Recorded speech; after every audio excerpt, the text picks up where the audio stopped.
Bonsoir. Il nous titille qu'on le veuille ou non, il nous fait sentir ce qui est bien ou mal, ce qu'il faut faire ou ne pas faire. Je veux parler du sens moral qui nous accompagne depuis notre plus tendre enfance. Mais pourquoi consacrer une émission au sens moral, me direz-vous? Eh bien, parce que nous nous sommes rendus compte que lorsque nous sommes confrontés aux guerres, au terrorisme, aux migrations et aux lots de détresse qui les accompagnent, un sentiment très mitigé peut s'installer en nous. La peur de l'inconnu, mais aussi le besoin d'aider son prochain. D'une manière ou d'une autre, le sens moral nous permet tout simplement de vivre en société, et cela depuis la nuit des temps. Car bien avant les règles édictées par les religions ou les cultures, nous avons, et c'est ce qu'on va voir, une disposition fondamentale à être moraux, c'est-à-dire empathiques et partageurs. Et oui, le sens moral a des bases biologiques, comme le prouvent les plus récentes recherches sur la matière. Pour le démontrer, un biologiste a créé une simulation de l'évolution. Dans cet environnement qu'on a simulé, c'est le partage qui est favorisé par la sélection naturelle, parce que ça permet de donner suffisamment de... Pour observer, titiller et tester notre sens moral, les chercheurs utilisent des dilemmes. Des situations artificielles où il faut décider, par exemple, entre le mal et le pire. Alors, c'était une situation assez difficile, parce que vraiment complètement immorale. L'horreur des attentats terroristes où qu'ils se déroulent a remis la question des valeurs au cœur des débats. La guerre des morales est-elle déclarée? Les milliers de morts qui sont causés aujourd'hui par le terrorisme sont faits non pas par pure recherche égoïste de son intérêt personnel, mais au contraire au nom d'un bien prétendument absolu. Eh bien, c'est ça le pire, je crois. Face à la crise migratoire, il est moralement impossible pour de nombreux citoyens de rester sans rien faire. Aurélia s'est portée volontaire. Cette ampleur-là. Et les 3 premiers jours ont été très difficiles. Je me suis retrouvée devant une foule de 10 000 personnes avec 3 boîtes de chocolat et 2 paires de gants. Et j'étais placée entre des forces armées.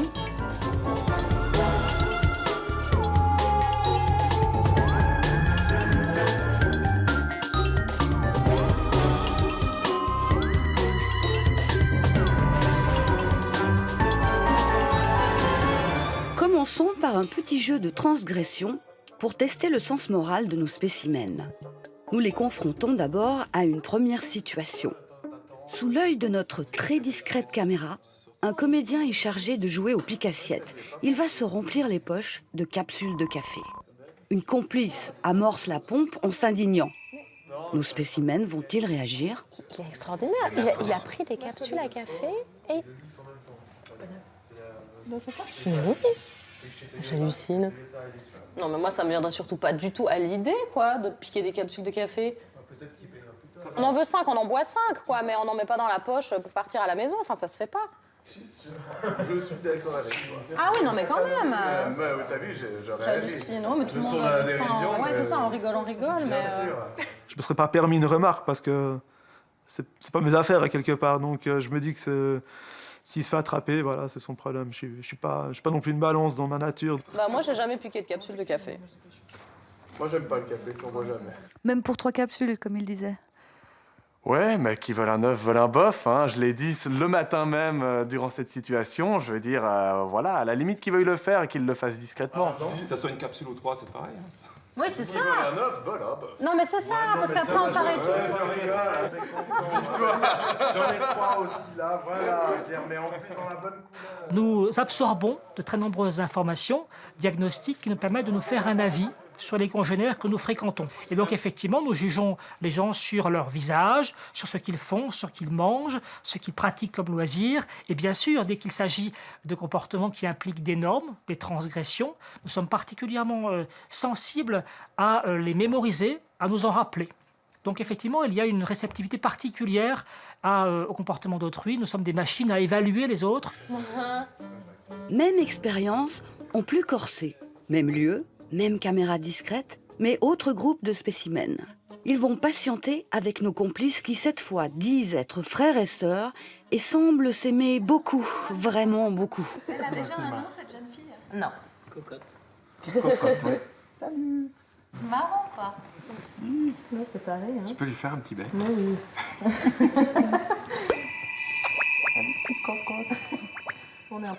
Il y avait un couple dont la femme était enceinte, et il s'est avéré que ce couple était en fait des frères et sœurs, mais ils avaient une attitude de couple.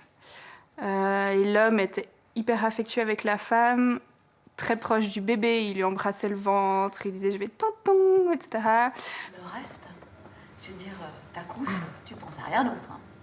Moi, je serais là. Oui, tu me feras respirer. Tu me feras pas un petit chien.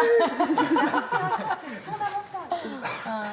Et quand il a dit à la femme qui serait là à l'accouchement, j'ai eu envie de vomir. C'est pas... Ouais, je sais même pas si c'est une question de moralité. C'est quelque chose qui me met mal à l'aise, ouais. Après, voilà, si les gens sont consentants, bon ben voilà, enfin... C'est pas bien ni pour le bébé, ni pour rien. Enfin, c'est pas quelque chose, je pense, de très bien. Enfin, en tout cas, j'ai été éduqué comme ça, on m'a appris ça. Il me semble que c'est vrai. Je crois que c'est le grand anniversaire. C'est pas moral, ça, c'est sûr. C'est quoi la moralité, finalement? C'est quelque chose qui est écrite ou dite par les hommes, c'est pas quelque chose qui vient du cœur. L'idée des psychologues et des économistes, c'est que, en fait, on a l'impression que la morale, c'est quelque chose qui est intangible, c'est des règles absolues, et en réalité, on n'a pas des règles absolues. On a des règles, au contraire, qui dépendent, qui sont très très fines et qui vont être très sensibles aux coûts et aux bénéfices. Donc si on prend un comportement moral, comme par exemple ne pas tricher sur ses impôts, on va décider de payer une certaine somme d'argent volontairement, alors qu'on pourrait garder cet argent pour faire autre chose. Ou si vous allez vous arrêter sur le bord de la route pour aider quelqu'un qui est blessé ou qui est en panne, bon, ça vous fait au moins perdre du temps, vous auriez pu continuer votre route.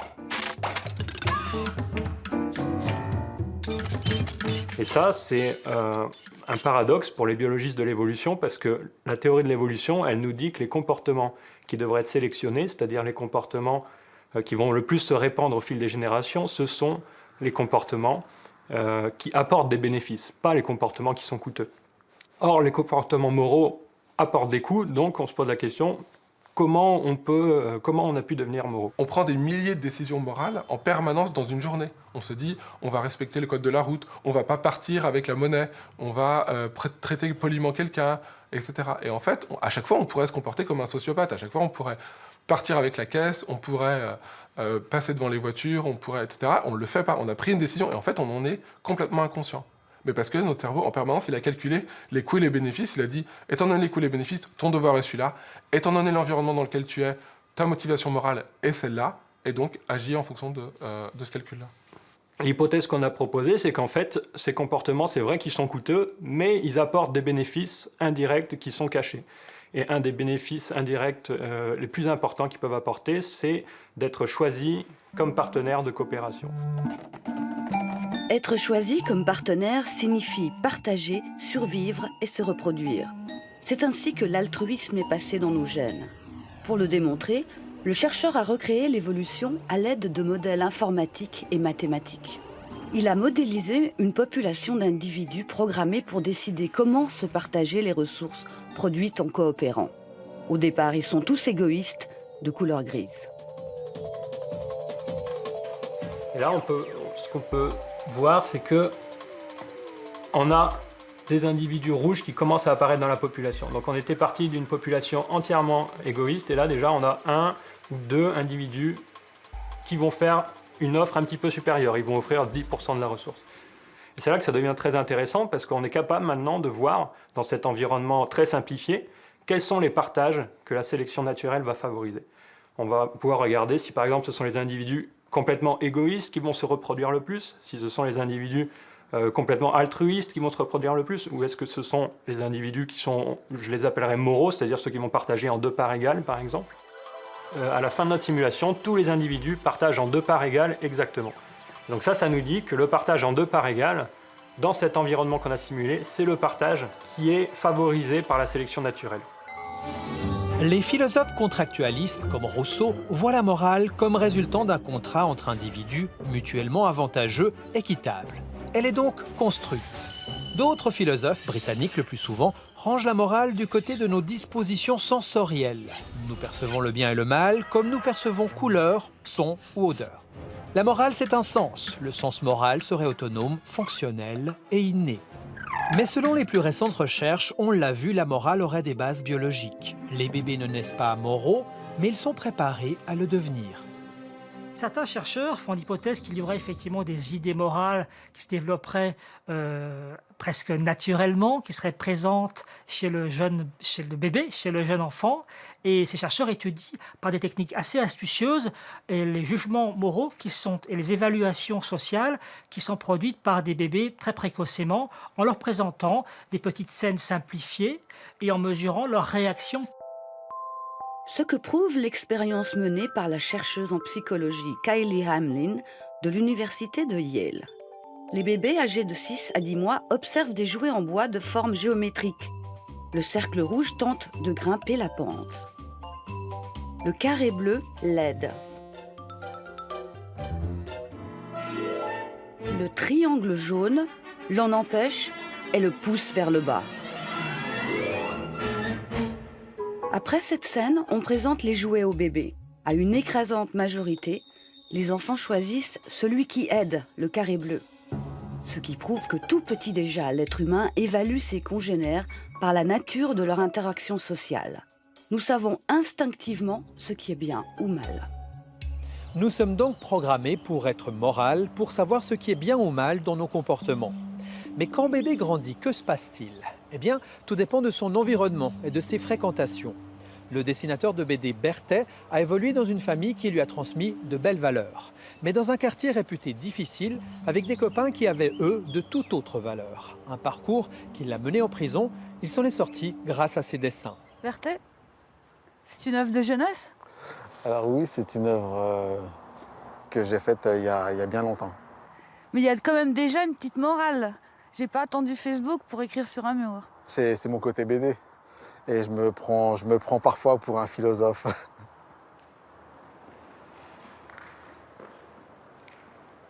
Moi, j'ai grandi à La Courneuve avec des parents tout à fait normaux, hein. Avec un père qui était statisticien, avec une mère qui était à l'époque secrétaire, mais qui ne travaillait pas. Mes parents nous ont toujours donné des valeurs, quoi. Mais moi, j'étais le mouton noir de la famille.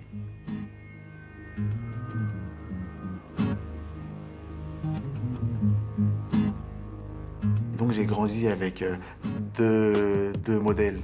Le modèle des parents, justement, et de mes frères et sœurs qui allaient à l'école, qui allaient à la fac, qui obtenaient des diplômes. Et à côté de ça, les grands frères du quartier qui volaient, dealaient, braquaient, mais qui avaient les plus belles voitures, avaient les plus belles nanas. Et donc, dans la tête d'un adolescent, 14 ans, eh bien, ça va vite. On se dit, c'est ça la vie, en fait. Ceux qui étaient dans le droit chemin avaient des petits jobs, mais les jobs, c'était quoi? C'était je travaille au McDo pour financer mes études. Mes frères et sœurs, c'était ça. Et dans mes yeux d'adolescent, c'était, mais c'est tout pourri, ça. Moi, j'ai un frère qui est banquier, par exemple. Il est passé par des petits jobs, il est passé par des difficultés, par des galères, mais qui font qu'aujourd'hui, il est fier de ce qu'il est. Et puis à côté de ça, j'ai les grands frères du quartier qui, à l'époque, avaient les plus belles voitures et compagnie. Aujourd'hui, soit sont enfermés entre 4 murs, soit entre 4 planches.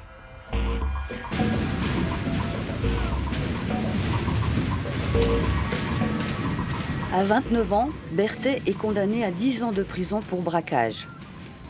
Arrivé en prison, le premier jour, j'arrive dans la cour de promenade, je me rends compte d'une chose, c'est que la plupart des gars qui sont là, je les connais. Ce sont des gars de mon quartier, ce sont des gars du quartier d'à côté, ou des copains, ou des copains des copains. Et donc voilà, je me suis dit, mais c'est pas ma vie, il est temps de passer à autre chose. Mais qu'est-ce que je vais pouvoir faire ? En tout cas, il est impossible de penser le concept même de morale d'un point de vue psychologique ou des sciences sociales sans s'intéresser aux environnements précoces ou moins précoces qui vont évidemment forger ce que nous considérons comme représentant des options bonnes ou mauvaises pour nous et pour les autres. Donc bien sûr, l'exposition à des modèles va influer sur notre manière même de comprendre des situations morales, simplement même de décider qu'une situation a une signification morale ou pas. Le simple fait d'être exposé à des modèles délinquants, d'habiter par exemple un quartier où il y a beaucoup de délinquance, suffit à expliquer une plus grande tendance à soi-même être auteur de comportements délinquants? Moi, je pense que effectivement, l'environnement peut altérer le sens moral. Grandir à la Courneuve n'est pas du tout la même chose que grandir dans Paris 8e. C'est pas du tout les mêmes opportunités, c'est pas du tout les mêmes modèles en fait. Plus tard, dans mon adolescence, je devais peut-être avoir 17 ans ou 16 ans. Avec l'école, on part au musée du Louvre. Alors, moi qui suis fan de dessin, de peinture, je trouve ça juste génial. J'adore, je tombe amoureux de mon tableau préféré, qui est le radeau de la Méduse. Et donc, après cette visite au musée, bien sûr, retour à la réalité, on rentre chez nous dans le 93. Quelques jours ou quelques semaines plus tard, pendant les vacances, il fait beau, je suis avec les copains, on est dans le quartier, on tient les murs, et j'ai un copain qui me dit « mais aujourd'hui, c'est la galère, qu'est-ce qu'on pourrait faire ?» Alors moi, j'ai une idée géniale, je vais vous ramener quelque part, les gars, vous allez halluciner. Mes copains, ah ouais, où est-ce qu'on va? On va aller au Louvre. Alors j'ai un copain qui me dit « mais Berthet, t'es tombé sur la tête, c'est pas pour nous ça. Mais qu'est-ce qu'on va faire ?» J'ai même un copain qui m'a dit « mais qu'est-ce qu'on va faire dans un endroit où il y a des tableaux et dans ces tableaux il y a des mecs tout nus quoi ?» C'est pour dire que non, j'avais déjà ça depuis toujours, sauf que là où j'ai grandi, eh ben, c'était difficile d'accès, c'était difficile d'aimer ce genre de lieu. L'un des plus grands pouvoirs qu'ont les parents, c'est finalement d'essayer d'influer sur les pères auxquels leurs enfants sont exposés. Et à partir d'un certain âge, notamment à l'adolescence, les parents influencent plus les enfants par l'environnement qu'ils leur choisissent que par leurs propres prêches moraux, par leurs propres instructions. À cet âge-là, les enfants sont particulièrement et très fonctionnellement finalement influencés, attirés par les personnes de leur classe d'âge. Et donc, il est illusoire de la part d'un parent, après 10-12 ans, d'imaginer qu'il peut influencer les convictions morales de ses enfants. Par contre, les pères auxquels il est exposé, eux, vont avoir un effet massif sur ce qu'ils considèrent comme étant juste et souhaitable.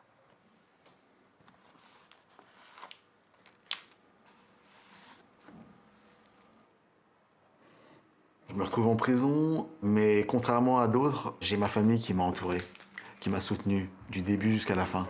Ce qui m'a permis justement d'être bien dans ma tête. Et comme j'étais bien dans ma tête, je me suis posé les bonnes questions. Et du coup, j'ai souhaité reprendre mes études.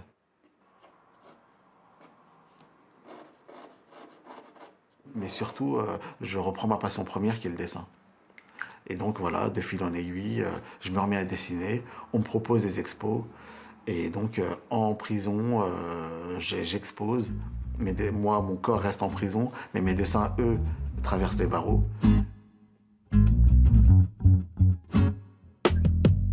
Le BDiste en devenir sort de prison au bout de 5 ans, avec 2 diplômes et ses dessins prometteurs de jours meilleurs sous le bras. Comme un temple grec, la morale a des piliers. Coopération, empathie, compassion, sans oublier l'équité et la justice. Certains sont présents dès notre plus jeune âge, d'autres s'acquièrent grâce à l'éducation et l'entourage familial. Mais ces bases de la vie en société sont-elles encore assez mises en avant aujourd'hui? Les valeurs morales aussi connaissent la crise. La transmission des valeurs morales, elle est à la charge d'abord des parents.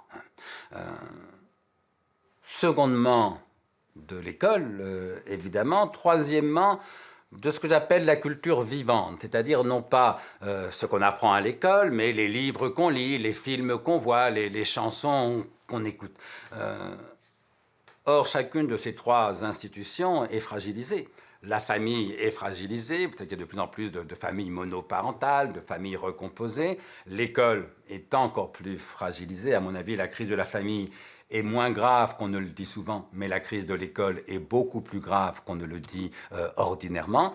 Quant à la culture vivante, je pense aussi qu'elle est assez gravement en crise. Et donc, il ne faut pas s'étonner quand les 3 institutions qui ont pour vocation de transmettre les valeurs La famille, l'école, la culture vivante sont en crise ou sont fragilisées. Il ne faut pas s'étonner que cette transmission des valeurs se fait parfois moins bien ou plus difficilement qu'avant.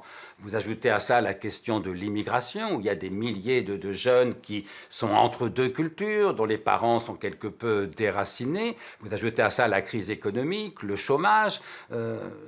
Il est assez normal, au fond, qu'il y ait cette espèce de difficulté dans la transmission des valeurs, et c'est pourquoi il faut s'en occuper d'autant plus. Donc vous avez en mathématiques, vous avez... Conséquence de l'attentat contre Charlie Hebdo, l'enseignement moral et civique est devenu obligatoire en France, de la primaire au lycée, depuis l'automne 2015. Liberté.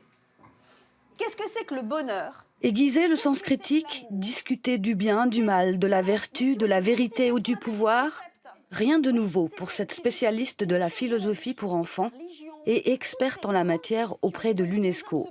Edwige Chirouté propose des ateliers de réflexion dans les écoles. Les élèves du jour ont entre 12 et 13 ans. Et je vous ai ramené une histoire de Platon, une des toutes premières histoires, vous voyez, de la philosophie, et qui s'appelle « L'anneau de Gygès ». Donc voilà, donc Platon, pour nous faire réfléchir sur ces grandes questions, il invente des histoires fantastiques. Il était une fois Gygès, un berger qui était au service du roi de Lydie. Un jour, au cours d'un violent orage, le sol se fondit et s'ouvrit. Plein d'étonnement, Gygès descendit et vit le cadavre d'un géant qui portait au doigt une bague en or. Il s'en empara et partit. Quelques jours plus tard, à l'assemblée des bergers, Gygès tourna par hasard la bague. Aussitôt, il devint invisible à ses voisins qui parlèrent de lui comme s'il était parti. Il mania de nouveau la bague et redevint visible. Alors notre Gygès, avec l'aide de cet anneau magique, il arriva à se glisser parmi les messagers qui se rendaient auprès du roi. Il séduisit la reine et complota avec elle la mort du roi. Le tua et obtint ainsi le pouvoir. Oui, c'est un magnifique support. Il y a une phrase de Paul Ricoeur que j'aime beaucoup qui dit, en parlant de la littérature, il dit « Les expériences de pensée que nous conduisons dans le grand laboratoire de l'imaginaire sont aussi des explorations dans le royaume du bien et du mal. » Et c'est exactement ce qui se passe quand on fait Gygès avec les enfants. On est plongé dans une histoire qui est complètement fantastique, un berger qui découvre une bague qui rend invisible. Et en s'interrogeant à partir de cette fiction, ça nous renvoie à notre propre relation à la morale. Imaginez, demain, vous avez la bague. Demain, vous avez une bague qui rend invisible. Racontez-moi votre journée. Moi, personnellement, si j'étais invisible pendant une journée, j'irais dans un laboratoire scientifique et je libérais tous les rats de laboratoire. Ah, d'accord, ok. Donc libérer les animaux. Mais quoi, c'est vrai, on n'a pas le droit de faire ça aux animaux. J'irai pas à l'école. Ouais, école buissonnière. Et je volerai des iPhones. Si j'avais l'anneau de Gygès, très bien. Je volerais Dune. Alors, tu as fait ta liste. Vas-y, alors, on y va. Tout l'objectif, c'est de faire comprendre aux enfants que le bien et le mal, c'est pas simplement de respecter les lois et d'obéir aux lois, mais c'est être capable de réfléchir sur les valeurs qui sous-tendent ça. Et l'idée de conscience morale. L'idée qu'on est capable de distinguer nous-mêmes, par l'exercice de notre raison, ce qu'on trouve légitime ou ce qu'on trouve illégitime. À quoi ressemblerait un monde, justement, sans loi ? Un monde où il n'y aurait pas d'interdit, où tout le monde pourrait être comme Gygès, faire ce qu'il veut. Vas-y. On peut aussi voir ça d'un autre angle. Ça se trouve, s'il n'y avait pas de loi, au contraire, ça se trouve, ce serait mieux. Parce que, par exemple, pourquoi ? Vas-y. Parce que, par exemple, déjà, en loi, il y a la loi de possession. Et les lois de possession. Donc ça se trouve, s'il n'y avait pas les lois de possession, ça serait à personne. Donc il n'y aurait pas de guerre pour quelque chose. Donc après, même déjà s'il y a des lois... C'est ce que disait ta camarade. Ils respectent pas. Alors, si on enlève les lois, j'en parle même pas. On les fait réfléchir sur la fonction des lois, sur pourquoi il faut des interdits pour vivre ensemble, qu'est-ce que c'est qu'une loi légitime, est-ce que toutes les violences aussi sont illégitimes, est-ce qu'il n'y a pas des violences qui sont légitimes. On est dans quelque chose qui est complexe et on va apprendre aussi à accepter le désaccord. Parce que des fois, on est dans des visions du monde qui peuvent être très différentes, et ça va être la capacité effectivement de se mettre à la place de l'autre. Et ça valorise effectivement l'empathie. Que feriez-vous si vous étiez invisible? Que feriez-vous si vous trouviez une liasse de billets par terre? Les dilemmes sont des moyens très efficaces pour tester notre sens moral, nous pauvres humains pétris de contradictions. Les chercheurs connaissent bien le dilemme du train, du trolley en anglais. Il est l'un des plus reproduits depuis sa première description en 1967. Cette expérience est utilisée en sciences cognitives et neuroéthiques, l'une des plus marquantes de la recherche en la matière. C'est l'histoire d'un train dont le conducteur s'est évanoui et qui est en train de foncer sur une voie. Rien ne peut l'arrêter. Et en fait, si rien n'est fait, il va rouler et tuer 5 personnes qui se trouvent en train de se promener sur la voie. La seule façon de sauver ces 5 personnes, c'est d'envoyer le train sur une voie de garage. Et là, ces 5 personnes seront sauvées. Le problème, c'est qu'il y a une autre personne qui est en train de se promener sur cette voie de garage. Donc si on fait ça, on va tuer cette personne. Et donc on demande aux gens, est-ce qu'on a le droit d'envoyer le train dans cette voie de garage, de tuer une personne, mais d'en sauver 5? Et là, la plupart des gens disent, c'est un peu dommage pour la personne toute seule, c'est vrai que c'est gênant, mais est-ce qu'on a le droit? Oui, c'est acceptable. Il existe une version plus trash de ce dilemme. Elle implique cruellement nos émotions et un choix impossible. Pour arrêter le train, il faut pousser quelqu'un sur la voie. Un train va arriver à grande vitesse par ici. Là, il y a 5 personnes qui sont bloquées sur la voie et qui risquent de mourir. Mais vous avez la possibilité de les sauver en poussant sur la voie cette autre personne. Évidemment, elle mourra, mais elle sauvera les 5 personnes.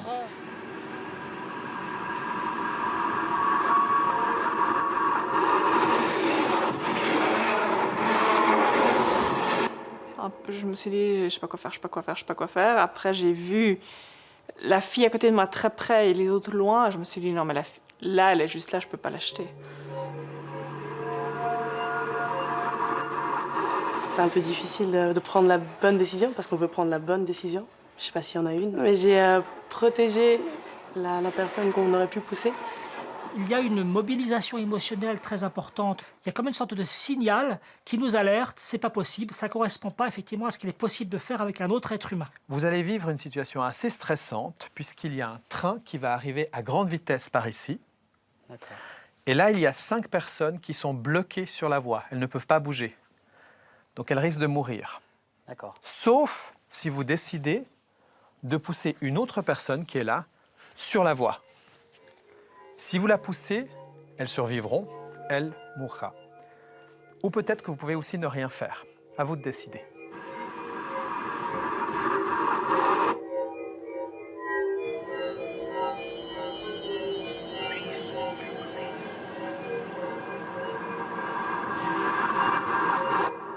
On n'avait que quelques secondes pour réfléchir, donc c'est vraiment, il n'y a pas forcément de bonne réponse, puisque tout le monde peut avoir un avis différent, donc on se sent vraiment oppressé sur le moment.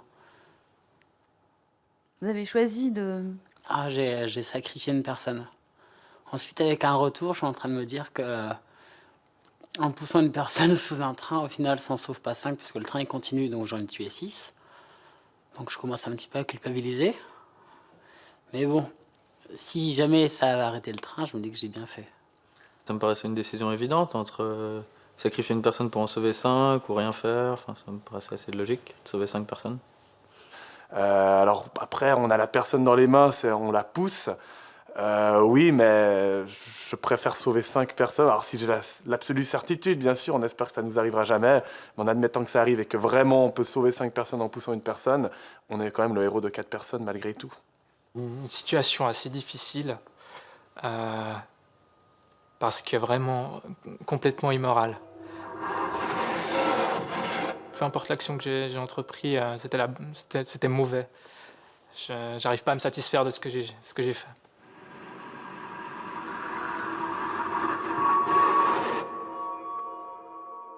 Et je me suis dit, est-ce que c'est pas à moi de décider de la vie ou de la mort des gens? Est-ce que c'est une question de destin et donc c'est pas à moi de décider? Et au dernier moment, j'ai réagi instinctivement et j'ai fait ce choix parce qu'il y avait des enfants dans le groupe de 5 personnes. Donc c'était pas une question de nombre. Et je me suis dit, la mort d'un enfant, c'est intolérable, donc c'est mon rôle d'agir, c'est ma responsabilité puisque je suis témoin de la scène.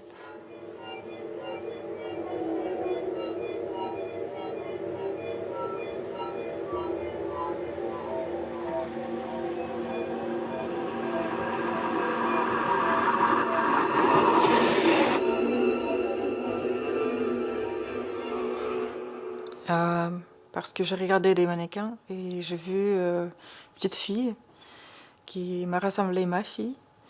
Et je pense que c'était le choix de pousser quelqu'un pour la sauver.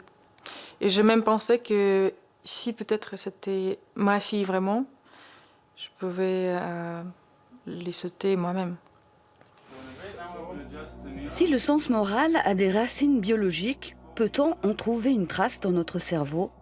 Eh bien oui, on observe une activation cérébrale de la moralité.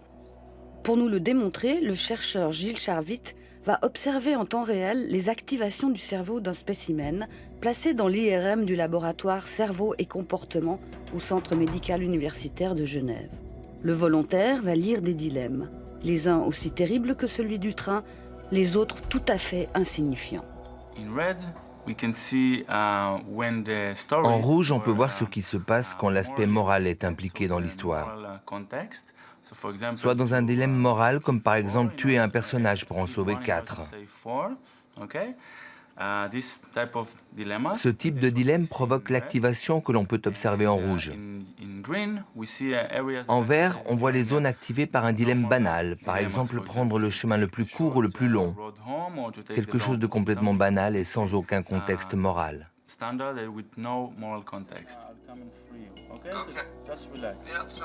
Il n'y a donc pas d'aire uniquement dédiée à la morale dans notre cerveau, mais elle active plusieurs zones, par exemple celles concernées par les émotions, la prise de décision, les jugements. Si je vous pose cette question hypothétique, qu'allez-vous choisir entre telle ou telle option, sauver une personne ou en sauver 5 ? La difficulté majeure était de prévoir la réponse en se basant sur l'activité cérébrale. Mais aujourd'hui, on peut y parvenir. Le mensonge et la tricherie heurtent particulièrement le sens moral, notamment quand il s'agit des scandales industriels. Parmi les plus récents, Volkswagen qui ment sur les émissions produites par ses moteurs diesel, ou Siemens, autrefois adepte des pots de vin pour obtenir des marchés. Aujourd'hui, des médecins bien particuliers soignent ces malades à l'honnêteté corrompue. Après le scandale de Siemens en 2007-2008, les entreprises ont commencé à s'intéresser au problème de la corruption. Avant ça, c'était la normalité. Maintenant, c'est un risque financier, c'est un risque pour la réputation. Et moi, j'ai développé une formation pour Siemens à l'époque, qui est basée sur l'idée que tout le monde, en principe, peut dévier. Et il y a des situations où le contexte de l'entreprise peut être plus fort que ma bonne motivation, que ma raison. Et je suis poussé vers le mal comportement sans même réaliser que ce que je fais, c'est pas juste. Parce qu'on pense toujours que les méchants font des choses méchantes. Mais normalement, c'est tout le monde qui potentiellement peut être au côté obscur de la force. Éthicien des affaires. Il y a 10 ans, on considérait Guido Palazzo comme un original. On se demandait quelle bizarre matière il enseignait, quels étranges séminaires il proposait aux cadres des grandes entreprises. Aujourd'hui, l'éthique en entreprise a le vent en poupe, ce qui est à moitié rassurant.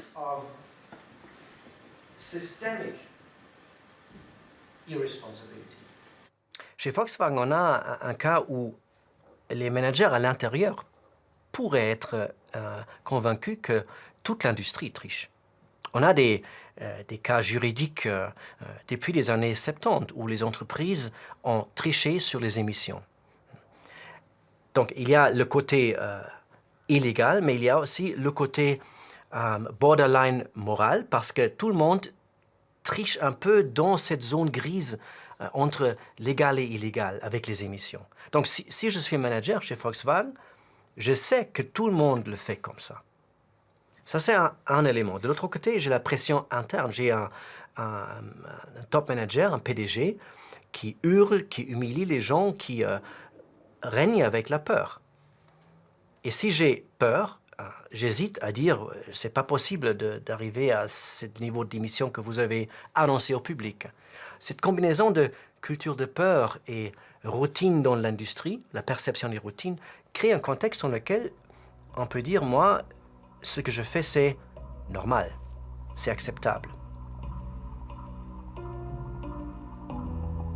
si c'est la routine qui explique le mal comportement qu'on réalise même pas, ce que j'appelle aveuglement moral, c'est la répétition des actions doutables qui mènent à la situation où je réalise même plus ce que j'ai fait.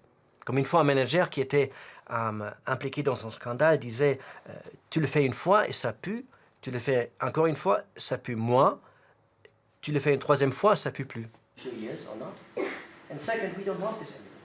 Cette absence d'éthique, de morale, ne touche pas que les managers.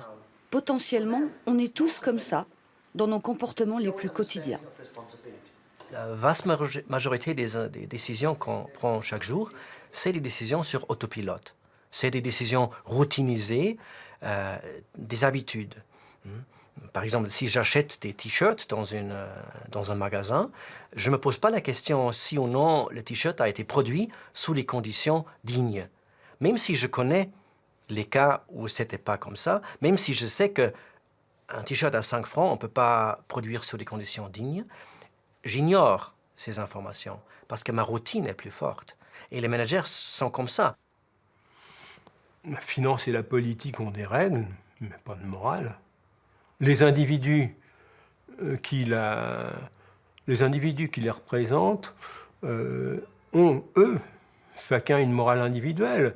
La manière dont un certain nombre d'entre eux, à commencer par Bill Gates, cherchent à se rattraper en faisant le bien de manière spectaculaire à un certain nombre d'endroits, tout en continuant à faire le mal dans les ateliers qui travaillent pour eux en Chine ou ailleurs, est spectaculaire d'une espèce... Ça, je pense que c'est un vieux besoin chrétien de rédemption. On cherche à sauver un bout de son âme, et aller au purgatoire plutôt qu'en enfer, tout en étant bien conscient qu'avec ce qu'on a fait, on mériterait plutôt l'enfer. L'enfer, c'est les autres, ou du moins le regard qu'ils portent sur nous. On n'est jamais plus vertueux que si l'on est observé, même si les yeux qui nous scrutent ne sont pas directement ceux de nos congénères.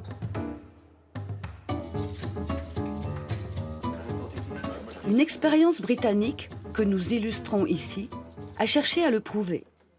Range-t-on plus volontiers son plateau sous la photo d'un regard stylisé, une simple décoration murale ?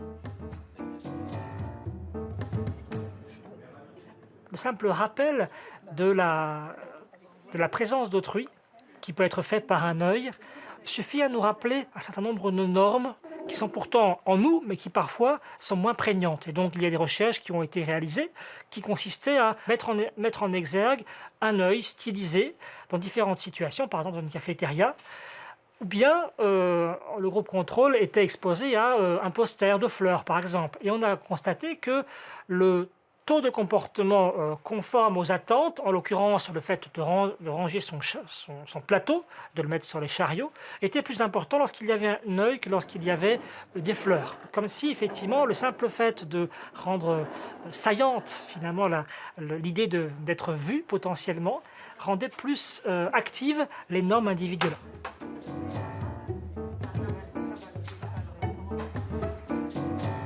Morale, un peu, beaucoup ou pas du tout? Composé de plusieurs énoncés. Des chercheurs de la faculté HEC de Lausanne, John Antonakis et Emmanuel Kleinlogel, ont mené une expérience à large échelle afin d'étudier les comportements de tricherie. Une expérience visant à aider les entreprises à mieux cibler le profil de leurs futurs cadres ou employés. Nous l'avons reproduite. En voici les 2 éléments les plus significatifs. Tout d'abord, nos spécimens doivent effectuer un test de personnalité qui permettent aussi de mesurer leur degré d'honnêteté. Quand on engage quelqu'un, on ne peut pas observer cette personne pour une année dans un laboratoire. Donc le test sert à prédire comment la personne va se comporter dans l'avenir. Et ces tests-là, les bons tests psychométriques, marchent très bien. Alors maintenant, on va distribuer 3 dés chacun. Puis les chercheurs testent l'honnêteté de nos spécimens en leur proposant de lancer les dés afin d'obtenir le plus de 6 possible. Ils sont séparés en 2 groupes. Le premier touchera 50 centimes par 6 tirés et l'autre 5 francs. Anonymes, leur identité réduite à un numéro, à l'abri de leur isoloir, bien tout seuls dans la pièce, ils peuvent tricher sans risque de se faire attraper. 2 fois, 3 fois, 4 fois, 5 fois. Donc en total, vous avez 15 coups de dés. Une fois que vous avez terminé, vous écrivez votre numéro de participation sur la petite feuille et le nombre de 6 que vous avez obtenu. Donc maintenant, on va vous laisser tranquille, on va tous sortir de la salle.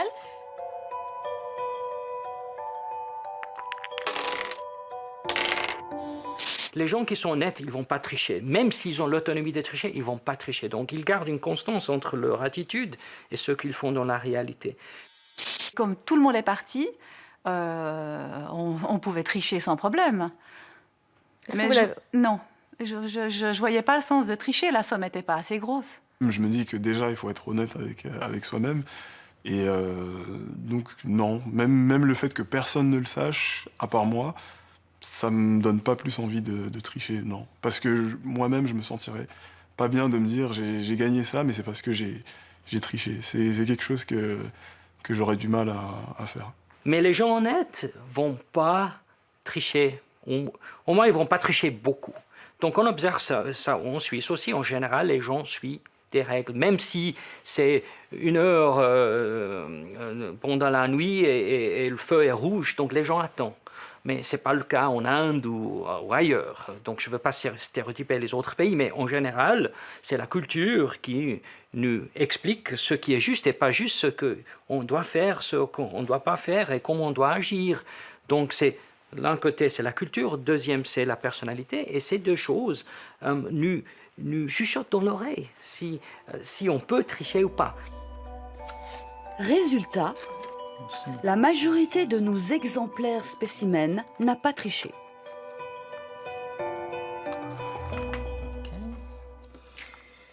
Donc on a un cas qui a triché beaucoup et la chose qui est intéressante, c'est que cette personne-là était très très bas sur l'honnêteté.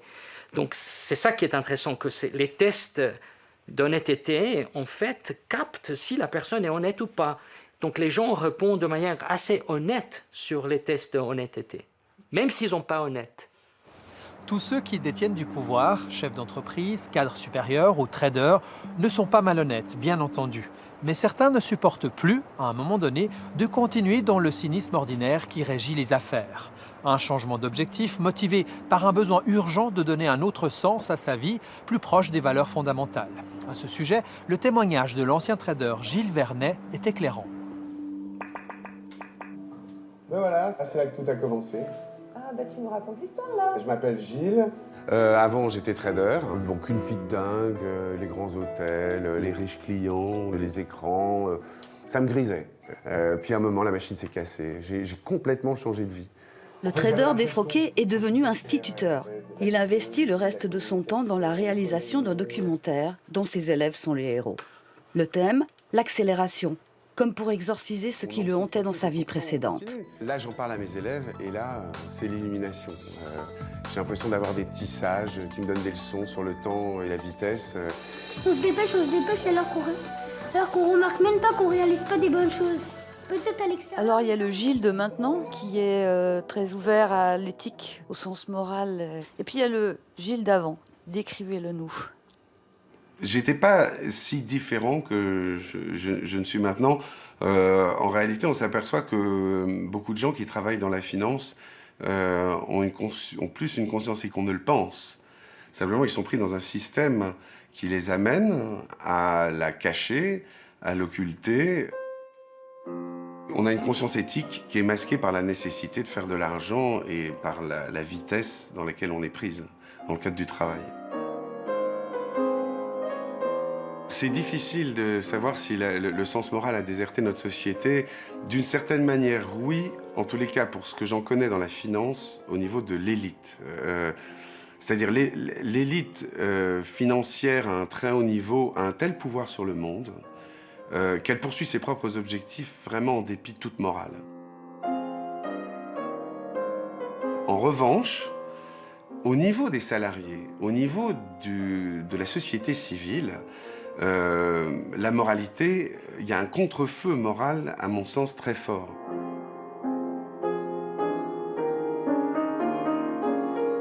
Le capitalisme n'est pas moral, il n'est pas non plus immoral, il est foncièrement amoral.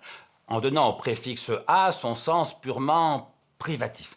Ça veut dire quoi? Ça veut dire que le capitalisme ne fonctionne pas, que je sache, à la vertu, à la générosité ou au désintéressement. Il fonctionne tout au contraire à l'intérêt personnel ou familial. Disons le mot, le capitalisme fonctionne à l'égoïsme. L'égoïsme, c'est très efficace pour créer de la richesse, mais la richesse n'a jamais suffi à faire une civilisation.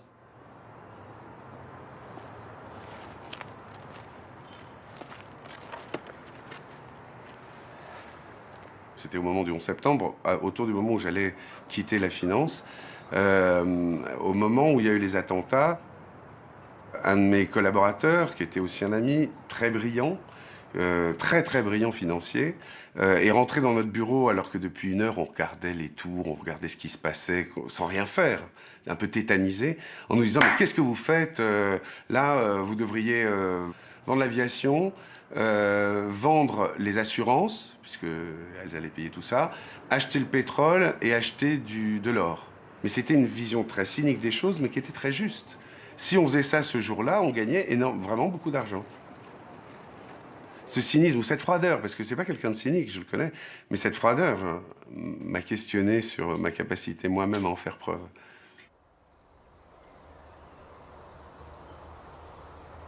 Un matin d'août, le médecin de famille m'a annoncé que ma mère était atteinte d'une maladie incurable. 2 ans, pas plus. Tout s'effondrait. Jamais je ne pourrais l'accompagner si je continuais dans la finance. Alors je suis parti. J'étais un peu confus à ce moment-là. C'était un moment où on ne sait pas où on va, mais on sait qu'on se jette un peu dans le vide, que c'est le moment de changer et qu'en tous les cas, on ne pourrait pas continuer sur le même schéma. Ça m'a amené à une forme de décroissance personnelle, puisque mes revenus ont été divisés par, je sais pas, 4 au bas mot.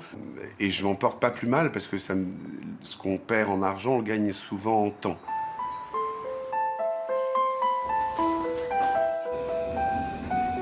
On ne nous donne pas la parole parce qu'on est encore à l'école.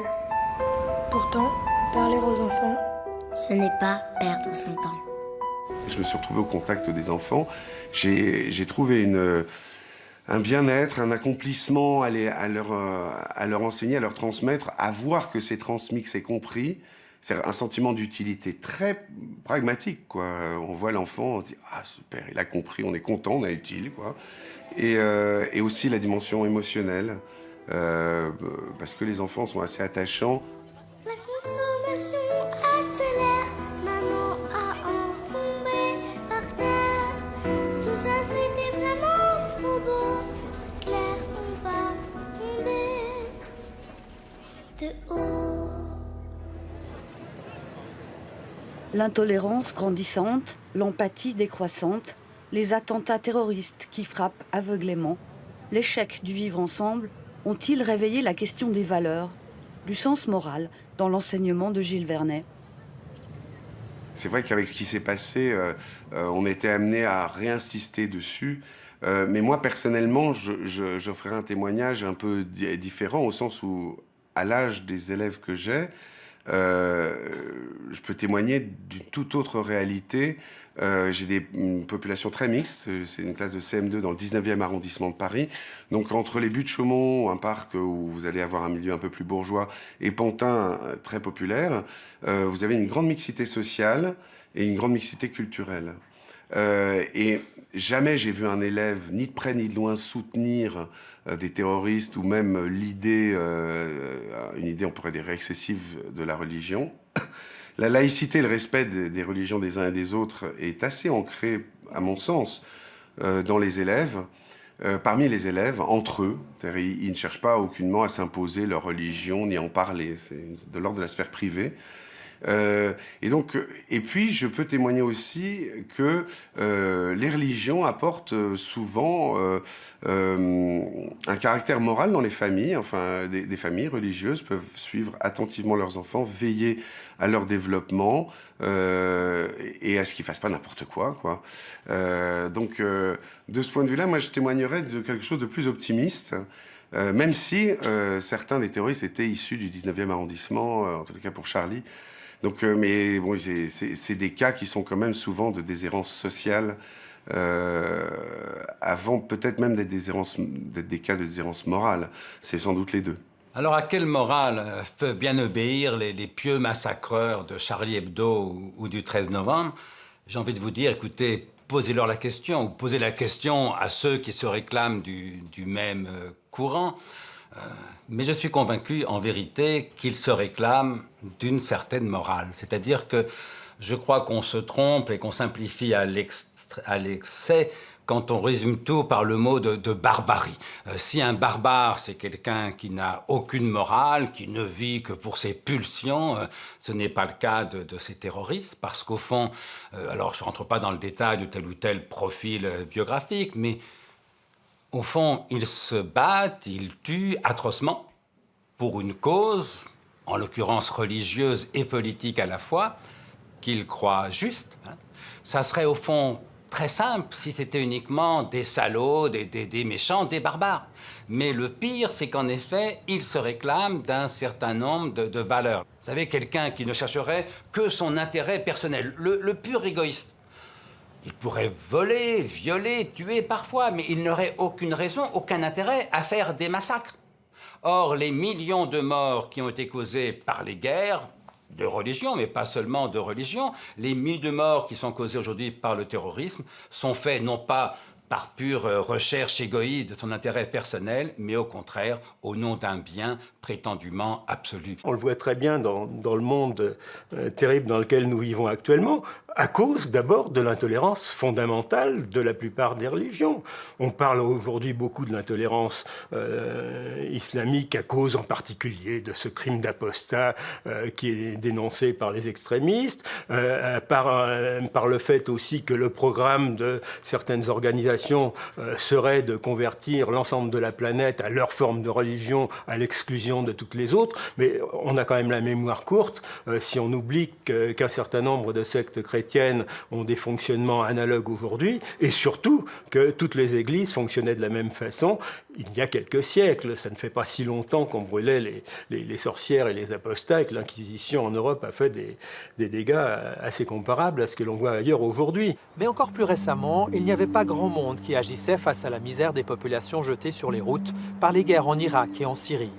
Aujourd'hui, le mouvement prend une telle ampleur que la société civile s'en mêle. Des jeunes se portent volontaires, hors de toute institution ou ONG, pour ne pas rester spectateurs de la tragédie humaine qui se déroule si près de nous en Europe. Indignez-vous, disait Stéphane Hessel. Agissons, répondent Aurélia et ses pairs. Aurélia, une Suissesse très engagée. Elle a créé une association, Individuals United, les individus unis, très présente sur les réseaux sociaux. Elle partage son expérience et ses conseils avec de nombreux jeunes individus, convergeant de toute l'Europe vers les points rouges de l'immigration. L'aventure a débuté en octobre 2015, suite à la décision commune avec une amie de partir aider en Hongrie. Le jour du départ, les frontières hongroises ont fermé. Et donc, nous sommes retrouvés en Slovénie. Nous étions parmi les premiers volontaires sur place. Et puis, un peu malgré moi, je me suis retrouvée à coordonner toute la zone rouge de Slovénie pendant 1 mois et demi. Donc, c'est un peu un no man's land. Je me suis retrouvée devant une foule de 10 000 personnes avec 3 boîtes de chocolat et 2 paires de gants. Et j'étais placée entre des forces armées et des femmes et des enfants qui ne portaient rien. La nuit, et j'ai été bouleversée. Je réessaye pour la 6e fois. J'espère que vous allez recevoir ce message. Je me fais couper en fait par des appels parce que je suis le point de contact ici et que la situation est tellement grave qu'on a des volontaires qui viennent partout d'Europe, mais ça dépasse tout ce qu'on peut imaginer, ce qui arrive maintenant. Et ils doivent marcher encore 15 km jusqu'à des camps où ils sont empilés par terre, à même le sol. Ils dorment à côté de leurs excréments. Ils n'ont pas de toilette, pas d'eau, pas de nourriture. Ils n'ont pas d'assistance médicale. Ils arrivent par milliers. Je vivais leur souffrance. Je vivais une situation qui contrevient à toutes les règles d'éthique et de la morale. Chez moi. Et je devais répondre en tant que citoyen, je devais répondre à ça. Et j'étais dans l'incapacité totale d'y répondre.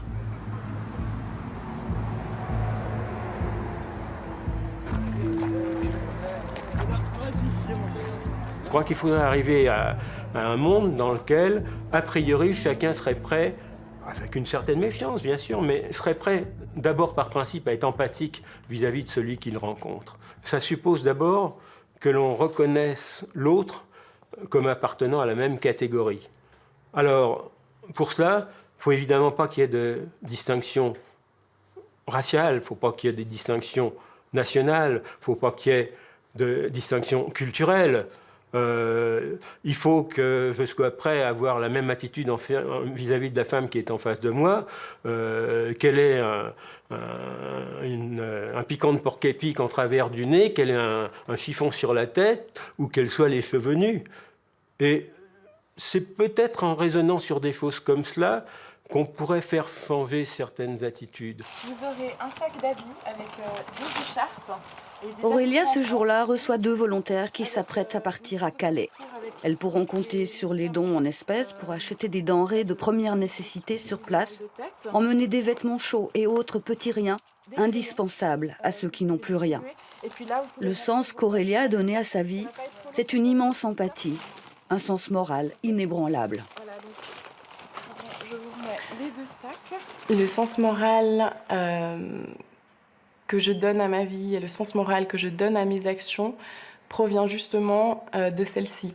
C'est-à-dire que pour moi, l'aide à l'autre, le besoin de sentir qu'il y a une communion, qu'il y a un partage, qu'il y a une compréhension de l'autre est absolument nécessaire à mes choix de vie. Si aujourd'hui, ma génération est la génération de demain, mes enfants, les enfants de mes enfants n'ont pas acquis ce sens moral, n'ont pas la possibilité de créer ce sens moral, alors c'est très difficile de s'avancer dans la vie sans ces fondements-là. Voilà, donc je vous ai préparé les vestes du volontaire avec le nom du groupe Facebook par lequel on agit à titre individuel et là où les appels aux dons ont été formulés. Donc je t'en remets une, voilà, et je t'en donne pour le reste de l'équipe. Ce que je vous propose de faire, c'est d'inscrire votre nom devant, comme ça les réfugiés seront à même de vous appeler. Et puis si vous le souhaitez derrière avec un message. Donc vous avez pu voir peut-être sur les photos, chacun est libre d'écrire ce qu'il veut. Donc voilà.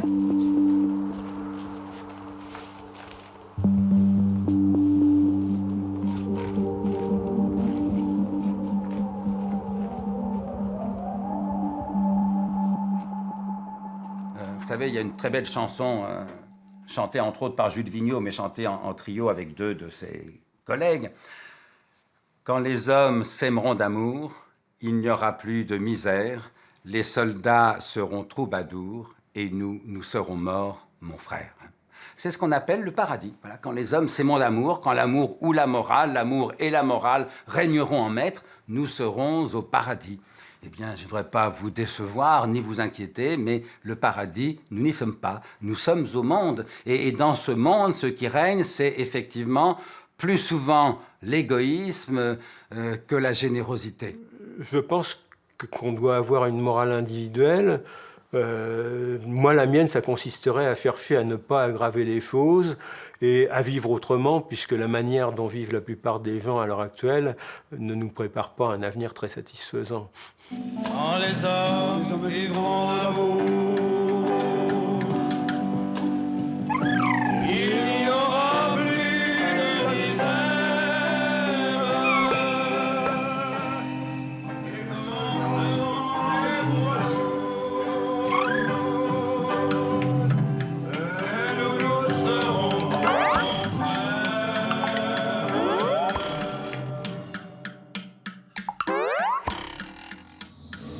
Voilà, Spécimen, c'est terminé pour ce soir. Et si vous vous posez encore la question, personnellement, je pense qu'il est bien, je dirais même qu'il n'y a aucun mal à voir ou revoir cette émission sur notre site internet. Vous pouvez laisser vos commentaires à notre adresse mail ou sur notre page Facebook. Je me joins à toute l'équipe pour vous souhaiter une très belle soirée. À bientôt.